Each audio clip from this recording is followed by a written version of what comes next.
I thought my marriage was safe, until I found something in my husband's car that shattered everything I believed. It was a Saturday morning in our quiet Dallas neighborhood.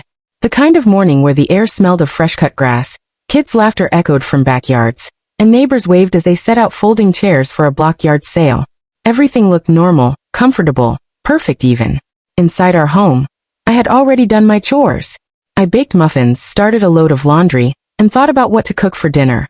My husband, Michael, had left early for what he called a quick errand. That word had started to sting lately. Errands, meetings, calls. They all seemed to happen without explanation. By mid-morning, I decided to clean his car.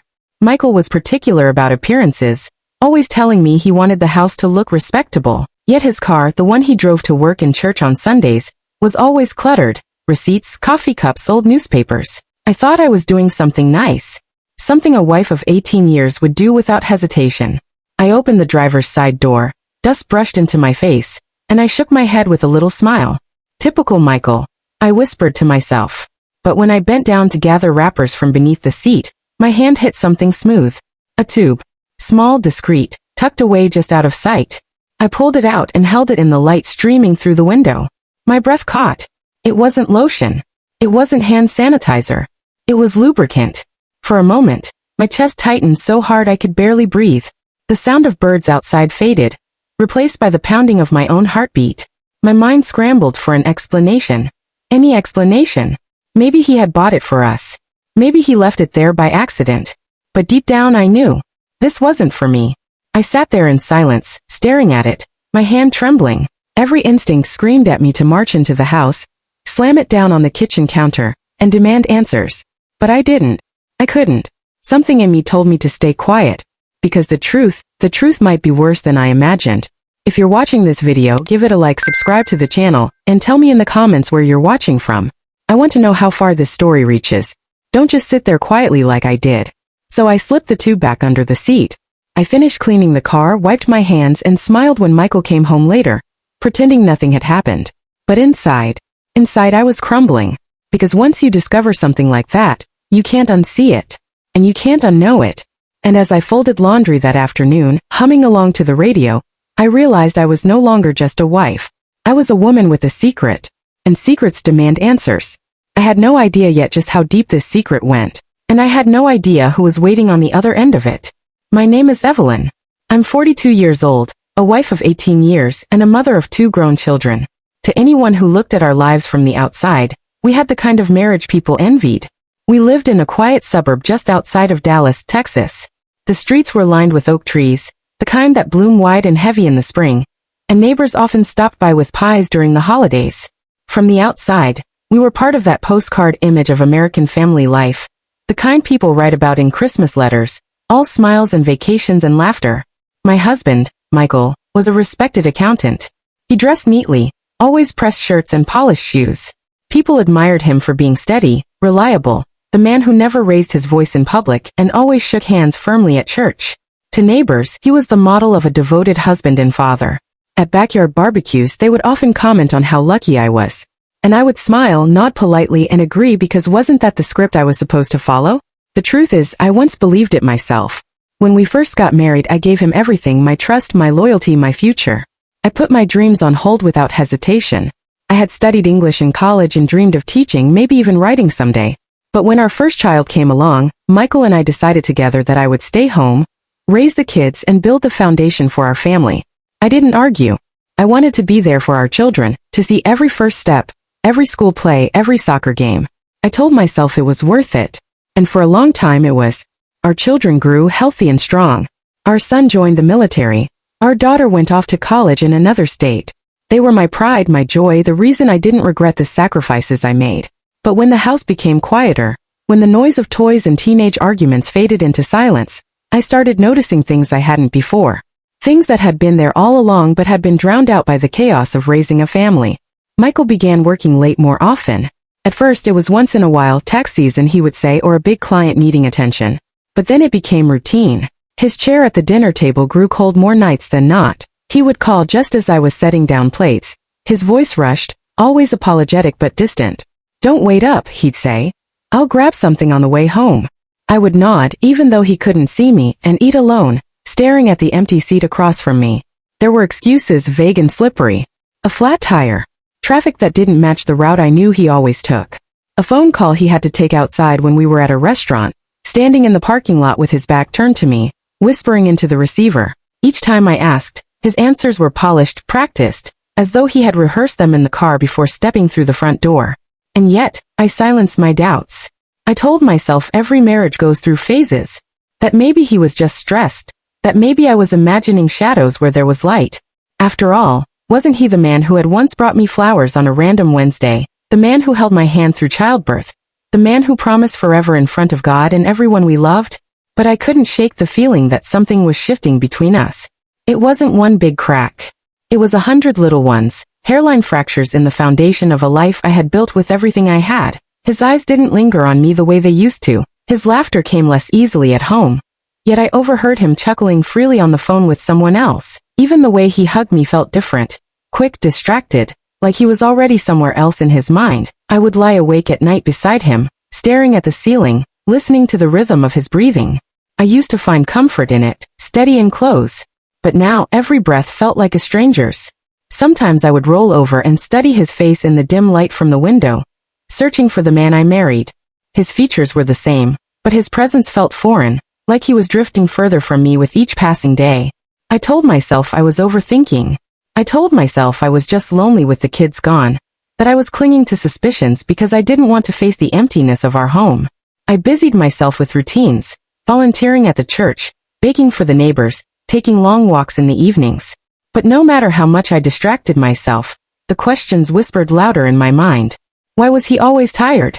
Why did his phone never leave his pocket, even at night? Why did he seem startled when I entered the room unexpectedly, as if I had interrupted something unseen?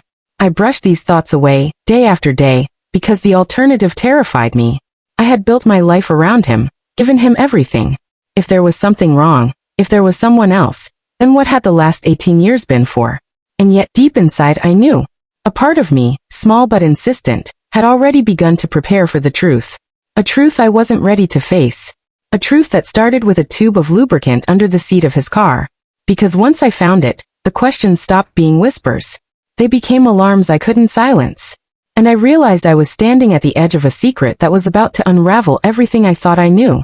The red flags began small. So small I almost convinced myself they didn't exist. It was the way Michael's phone seemed glued to his hand, even inside the house. He had always been casual about it before, leaving it on the counter in the bedroom on the arm of the couch. But now it never left his pocket. At night, when he thought I was asleep, I would hear the faint buzz of messages, and the glow of the screen would light his face for a second before he turned it away from me. If I stirred, he would slip it under his pillow, pretending it wasn't there. Then there was the perfume. First, I thought it was my imagination. Michael never wore cologne, so when I leaned in to hug him one evening and caught a faint floral scent, I brushed it off. Maybe it was from someone at work. Maybe he brushed against a secretary. Or maybe he sat too close to someone on the subway. But the scent returned stronger, clinging to his shirt collars and the back of his jacket. It wasn't mine, and it wasn't anything I kept in our home. It was unfamiliar, powdery and sweet, lingering even after his clothes had been washed. I would fold his shirts and feel my hands tremble, holding fabric that smelled of someone else. The business trips became more frequent. Michael had always traveled during tax season or when a big client demanded face-to-face attention. But suddenly, his suitcase was packed almost every other week. He would come home with the same rehearsed stories, meetings that went late, clients who insisted on dinner, colleagues who needed him. He looked exhausted, but not in the way that came from too much work. It was a different kind of tired, a guilty kind, like the weight of his secrets pressed down on him. I wanted to confront him. Every bone in my body screamed to demand answers, to force the truth out of him. But something stronger held me back. The quiet fear that hearing him admit it out loud would destroy me completely. I wasn't ready. So instead I began to observe. I watched how his eyes darted when I asked simple questions. I listened to the tone of his voice when he told me where he'd been. I noticed the way his tie would sometimes be crooked, the faint lipstick-like smudge on his collar that he would brush away before stepping through the door. He thought he was careful, but after nearly 2 decades together, I knew his rhythms. I knew when something didn't belong. I started tracking small details. Receipts he left in his pockets, miles added to the car that didn't match his supposed routes, the smell of hotel soap clinging to his skin even when he claimed he hadn't stayed anywhere. I kept these things to myself, a growing archive of betrayals that I locked away in my heart. At night, I lay beside him in silence, pretending to sleep while my mind spun with images. Was she younger than me? Was she prettier? Did she laugh at his jokes the way I once did? Did he hold her hand the way he used to hold mine, gently but with pride? My imagination tortured me more than any truth might have, but I couldn't stop. Some nights, I would sit alone in the living room long after he had gone to bed. I would stare at the family photos on the mantel, our wedding day, our children in their caps and gowns, vacations where we stood smiling in front of monuments. To anyone else, these pictures told the story of a happy family. But to me, they became cruel reminders of what I was losing, of the love that was slipping through my fingers without a sound. I felt heartbreak swelling in my chest, mixing with suspicion until it became unbearable. I started second-guessing everything. Every word he spoke, every step he took, every touch that now felt foreign. I had once trusted him with my whole life. Now I couldn't even trust the smile he gave me when he walked through the door. Still I said nothing. Silence became my shield, the only power I had left. If he was hiding something, then I would hide too. I would watch, I would wait, and I would find the truth on my own terms. But nothing could have prepared me for what I was about to discover. I thought I was preparing myself for another woman, for some stranger who had stolen his attention, who had slipped into the cracks of our marriage. But the truth waiting for me wasn't a stranger at all. It was someone I knew, someone who should have stood by my side, someone whose betrayal would cut deeper than anything Michael alone could have done. And when I finally uncovered it, my world would collapse in ways I never imagined possible. I began piecing things together quietly, the way someone works on a puzzle in the middle of the night, slowly, carefully, knowing that one wrong move might give away what they're doing. Michael's pockets, once a place of random coins and gum wrappers, started telling me stories he never would. Crumpled receipts from restaurants I had never heard of, wine bars on the other side of town where he had no reason to be, hotel charges for rooms booked in the middle of the week, on nights he claimed he was working late at the office. The first time I saw one, my stomach turned so violently I thought I might be sick. I stared at the slip of paper until the ink blurred. The date, the time, the amount, everything lined up with the nights he hadn't come home until midnight. I tucked the receipt away in my dresser drawer, not ready to confront him but unwilling to throw it out. It became evidence, proof I wasn't losing my mind. Then came the text messages. Michael had started keeping his phone face down, but habits betray us all eventually. One night he stepped into the shower and left it buzzing on the nightstand. I never touched his phone before. I used to think that kind of snooping was beneath me. But that night, my hands moved before my conscience could stop me. The message was short, casual, but laced with familiarity. Same place tomorrow? I miss you already. My heart dropped into my stomach. There were more messages, each one like a knife slicing through the life I thought I knew. I couldn't see the contact name. He had it saved under something meaningless. But the words were enough. Someone else was in my husband's life, and he wanted them close. For days, I lived in silence with the knowledge burning inside me. Every smile I forced, every meal I cooked, felt like a performance. I studied him like a stranger, trying to understand how the man who once swore his life to me could be living another life in the shadows. Then one evening everything snapped into focus. He told me he was going to a late client dinner. I nodded, pretending not to notice the way he avoided my eyes. When he left, I followed. I drove a few cars behind, heart pounding so loudly I thought it might crack the windshield. He pulled into a parking lot near the edge of town, quiet, away from the restaurants and shops. I parked at a distance, my hands shaking as I killed the engine. Then I saw it, the moment that broke me completely. Michael's car door opened. He stepped out, adjusting his tie like he always did. And then another door opened. I leaned forward, squinting through the dusk. My throat closed, and for a moment I couldn't breathe. It was my mother, Margaret. She walked toward him with the kind of familiarity that only comes from deep, repeated closeness. Her smile wasn't the smile of a mother greeting her son-in-law. It was intimate, private. And when Michael reached for her, pulling her into his arms, the air in my lungs turned to stone. I froze, unable to process what I was seeing. My mother, 63 years old, widowed, the woman who had held my hand through childbirth, who had sat by my side when I felt lonely with the kids gone, who had lived just a few blocks away since my father passed. She had always seemed lonely, always eager to help, always reminding me that family was everything. She was supposed to be my safe place. And there she was, pressed against my husband, her hand lingering on his chest in a way that spoke volumes more than words ever could. Memories came flooding back. Her unexpected visits when Michael was home and I was out. The way she praised him a little too much at dinners. Her sudden interest in the gym after years of refusing to take care of herself. I had brushed it off, grateful that she seemed to be finding joy again after losing my father. But now I saw it clearly. She wasn't just finding joy. She was stealing mine. I sat in my car, gripping the steering wheel until my knuckles turned white, tears burning down my cheeks. My entire world collapsed in that moment. I had prepared myself for the possibility of another woman, someone unknown, faceless. But this? My own mother? The betrayal was so deep it felt as though someone had reached inside my chest and torn my heart into pieces. They got into her car, parked just a few spaces away from mine. Through the windshield, I watched as Michael leaned toward her, their foreheads touching before his lips found hers. The sight hollowed me out. It was no longer just infidelity. It was a double betrayal. My husband and my mother, together in a way that shattered everything sacred between us. I wanted to scream, to fling open my door, march over and tear them apart. I wanted to demand how they could do this to me, how they could betray me so deeply, so cruelly. But instead I sat in silence. My body shook with rage, with grief, with disbelief. And then something unexpected happened. The tears stopped. My breathing slowed. And a strange calmness settled over me. If you're still watching this, don't scroll past. Give this video a like and subscribe. And tell me in the comments, could you ever forgive your mother if she betrayed you like this? I read every comment. As I sat there, staring at them in the dim light of the parking lot, I realized screaming wouldn't give me back what they had stolen. Confrontation wouldn't fix what they had broken. No, I needed something else. Something stronger. Something lasting. I wiped the tears from my face and started my car, driving away without them ever knowing I had been there. I wanted to scream, but instead, I smiled and started planning. I carried the weight of what I had seen like a stone strapped to my chest. Every step, every smile, every word that came out of my mouth in the days that followed was carefully measured.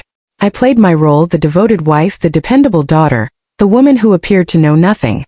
Inside, though I was a storm, my mind no longer spun with questions. It worked with precision, calculating, aligning, shaping the path I would take. At dinner, I served Michael his favorite meals, the ones I had once cooked out of love. I laughed at his weak jokes, nodded when he talked about long days at the office, and kissed him on the cheek before bed. To him, I must have seemed like the same woman I had always been. Steady, forgiving, unshaken. But he never noticed the way my eyes lingered on him just a second longer than usual, or the faint curl at the edge of my lips when he wasn't looking. The idea struck me while folding laundry of all things. I picked up one of his shirts, the faint trace of perfume still clinging to the collar, and I thought of the tube I had found in his car weeks earlier. That single item had started this unraveling. It had been tucked under the seat, hidden carelessly, waiting to betray him. And now it would betray him in a way he could never imagine. I drove to a hardware store across town, far from the familiar streets where anyone might recognize me. My hands trembled slightly as I placed the industrial-strength glue on the counter. The cashier, a young man with tired eyes, rang it up without question, bagging it as though it were any other purchase. To him it was nothing. To me it was the key to my silent revenge. That night, when Michael fell asleep on the couch with the television flickering across his face, I crept outside to his car. The night air was cool, heavy with the smell of freshly cut grass from a neighbor's yard. My heart pounded so hard I thought it might give me away, but I moved quickly, silently. I slid into the driver's seat, opened the glove box where he kept odds and ends, and pulled out the tube of lubricant I had left untouched since that day. I held it in my hand for a long moment, staring at it as if it might speak. This was more than just a tube of liquid. It was a symbol of betrayal, of lies, of everything stolen from me by the two people I should have been able to trust the most. Carefully, I unscrewed the cap and poured the contents down the drain in the kitchen sink. Then, with steady hands, I replaced it with the glue, filling it until it was almost identical to before. I wiped the edges clean, twisted the cap back on, and placed it exactly where I had found it. The car door clicked shut behind me. I stood there in the darkness, staring at the vehicle that had carried so many secrets. My pulse steadied. I wasn't just surviving anymore. I was taking back control. Over the next few days, I returned to my performance with greater ease. Michael came home later and later, smelling faintly of cologne I hadn't bought him. He offered excuses about meetings and late-night deadlines, his words polished and confident, the way only a practiced liar can deliver them. And all the while, I smiled, asked about his day, set his plate on the table.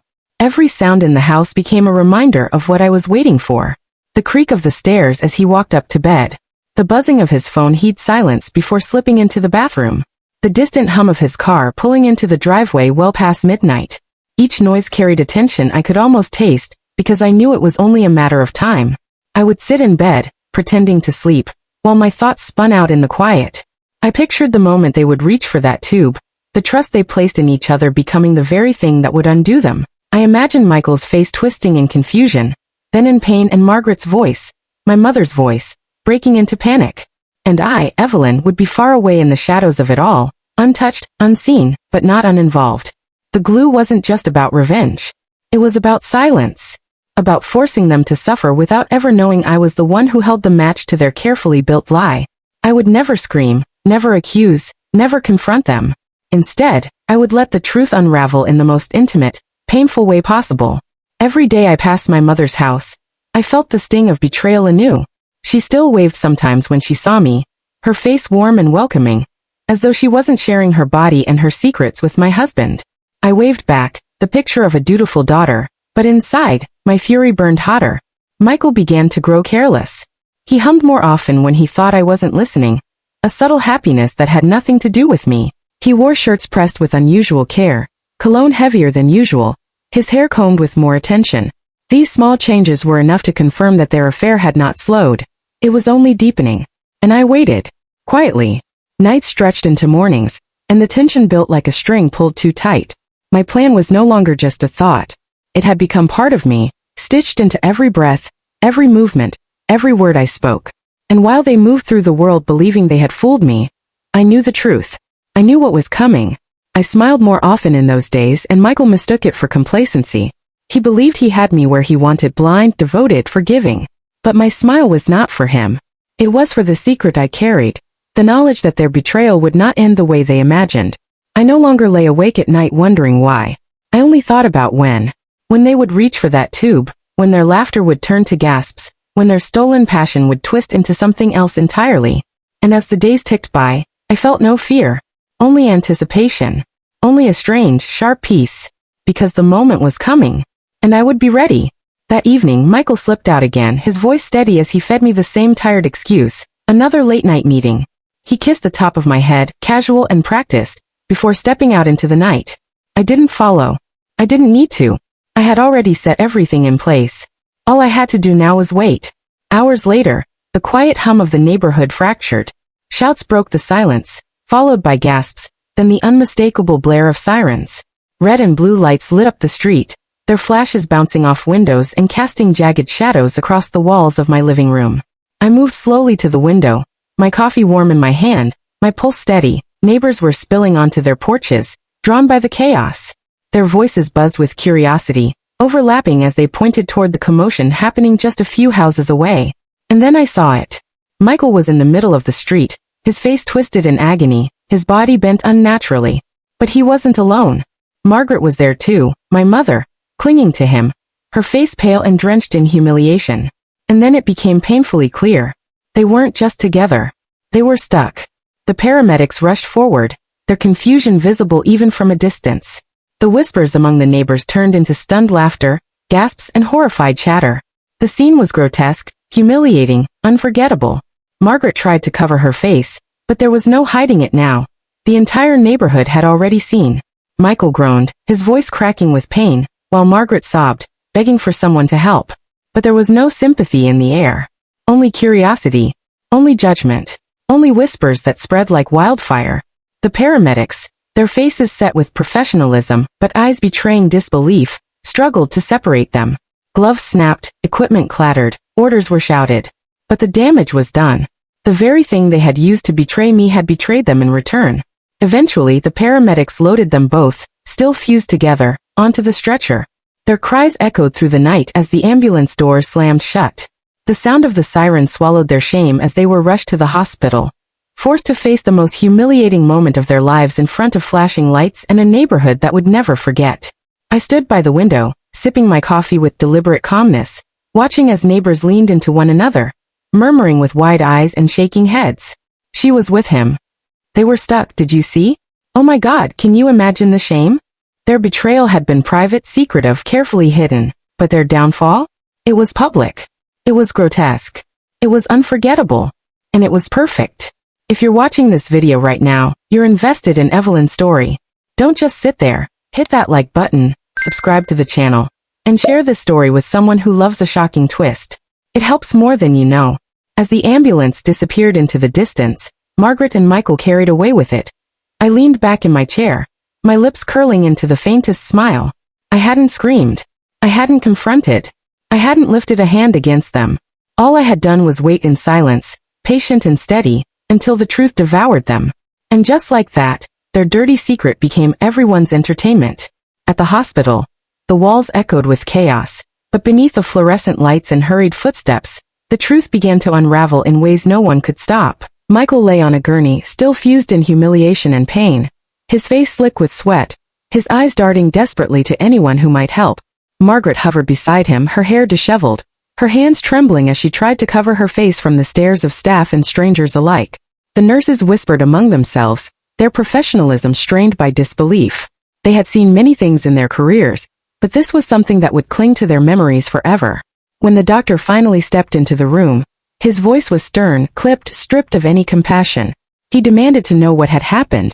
Michael tried to speak first, his words slurred by pain and panic, but everything he said sounded hollow. He muttered about an accident, about a misunderstanding, but his explanations tangled themselves into knots. The doctor's eyes flicked to Margaret, waiting for her version, and she crumbled beneath the weight of his stare. Her excuses faltered before they even left her lips. She bowed her head, cheeks burning, unable to summon the lies that might save her dignity. Word spread quickly through the hospital. Whispers floated down the halls, slipped from room to room, passed between nurses like secrets too good to keep. By the time the sun rose, their shame was no longer contained to one neighborhood. It had become a spectacle, a story retold with wide eyes and hushed tones. Back at home, I didn't pace the floor or cry into my hands. I didn't scream at the injustice of it all. Instead, I poured myself a glass of water and sat at the table where countless family dinners had been shared. I sat in silence, calm, steady, whole in a way I hadn't felt in years. For the first time since discovering that tube in Michael's car, I wasn't the one carrying the weight. They were. The burden had shifted, and I had reclaimed my power without raising my voice. When our children found out, the world Michael had carefully constructed shattered beyond repair. They had always admired their father, looked up to him as the man who worked tirelessly to provide for them, who told corny jokes at the dinner table, who wore his wedding ring with pride. But children, no matter their age, understand betrayal when they see it. Our daughter, Anna, called me first.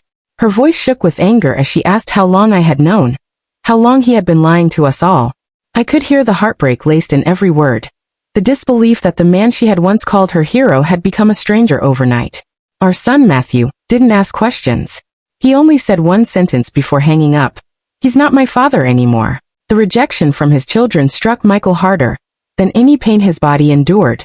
He tried calling them, tried sending messages filled with apologies and explanations, but every attempt went unanswered. They wanted nothing to do with him, and for the first time he faced the reality of his choices without the safety net of their love.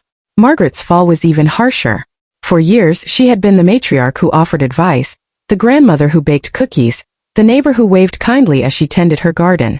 Overnight she became a cautionary tale, a woman spoken of in hushed whispers and side glances. Family members who once admired her now refused to meet her eyes. Friends who had leaned on her for comfort crossed the street to avoid her.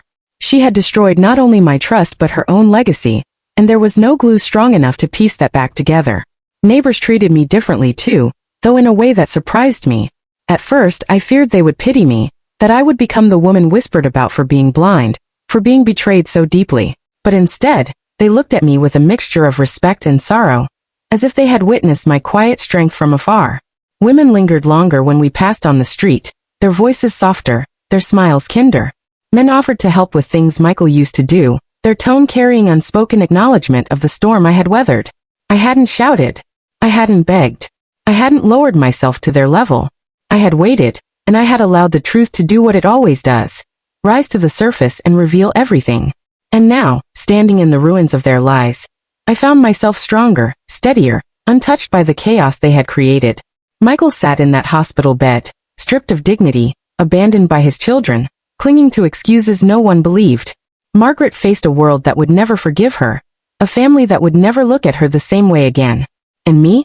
I sat in my home, sipping my coffee, calm as the world outside buzzed with scandal. They had broken me once, but in the end it was themselves they destroyed. When I look back at it all now, it feels like I've lived through 2 lifetimes. The one before I found that tube hidden beneath the car seat, and the one after I quietly replaced it with glue. The first life was filled with trust one thought was unshakable, with laughter that I believed was genuine, with a marriage that, though imperfect, I assumed was rooted in loyalty. The second life was born out of silence, out of watching the man I loved unravel himself with lies, out of realizing that even the woman who gave me life could betray me so deeply. I had always thought of myself as soft, as the one who bent to keep peace, who smoothed the edges when tempers rose, who kept family stitched together even when the seams threatened to burst. But betrayal has a way of hardening you without your permission. It chisels away at who you were, and reveals the steel beneath. And that is what happened to me. I went from being the wife who trusted to the wife who discovered. From the daughter who loved blindly, to the daughter who saw with painful clarity. And finally from the woman who broke, to the woman who burned in silence. My revenge was not loud. There were no screaming confrontations, no plates shattered against walls, no public spectacles where I aired our shame. My revenge lived in patience, in restraint, in letting them walk straight into the trap of their own making. And in that silence I found my power. Michael tried to rebuild himself after the hospital, but he was never the same. His body carried scars of humiliation, but his spirit carried something worse, the knowledge that he was no longer respected by the people who mattered most. Our children never returned to him in the way he wanted. They were polite when necessary, but love had been replaced with distance. And Margaret, my mother, she became a ghost in her own family. Holidays passed without her presence, her phone calls ignored, her voice reduced to a memory no one wanted to revisit. Did I forgive them? No. Forgiveness for me would have meant opening a door I had finally closed. Forgiveness would have meant stitching wounds that were better left to heal into scars. Some betrayals run too deep, and trying to forgive them only invites the poison back into your veins. I chose instead to let go, not to absolve them but to free myself. And as I sit here I realize something important. Revenge doesn't always come with fire and fury. Sometimes it comes in silence. Sometimes it doesn't roar, it whispers. Sometimes it doesn't strike like lightning. It seeps like poison into the cracks of their lives, slowly, steadily, until everything they thought was solid crumbles beneath them. And that silence burns deeper than any shout ever could. So I leave you with this question. If you were me, would you have confronted them or stayed silent like I did? And if you've stayed with me until now, don't forget to like this video, subscribe to the channel, and tell me in the comments where you're watching from. I truly want to know how far this story reached. Because every story, no matter how painful, deserves to be heard.